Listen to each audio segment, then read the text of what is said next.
C'est une réalité dans le département, c'est une réalité aussi dans notre pays, dans la France, où les évêques français font appel à des confrères à l'étranger pour inviter des prêtres au service qu'on appelle fidei donum, c'est-à-dire donner pour la foi, pour la propagation de la foi, donc pour la mission. Et en même temps, souvent pour eux, c'est une opportunité pour des études complémentaires.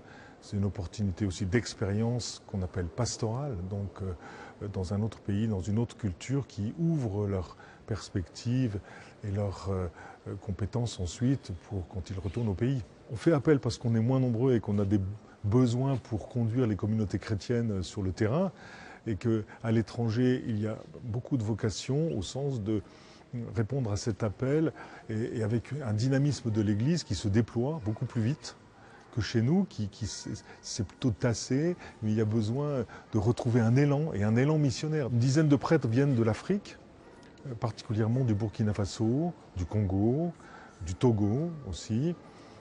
Voilà, et 3 autres viennent de la Corée. Il y a aussi un prêtre qui vient d'Angleterre, qui est au service, qui est en retraite au service de notre diocèse.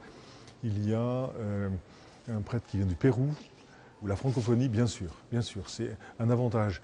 C'est une grande difficulté et une épreuve pour nos frères de la Corée qui ne parlent pas le français quand ils arrivent. Il faut donc passer beaucoup de temps, au moins une année, pour apprendre le français, s'inculturer. Et ils sont très courageux dans ce domaine. Donc c'est un peu un avantage quand on est déjà francophone en venant de l'Afrique.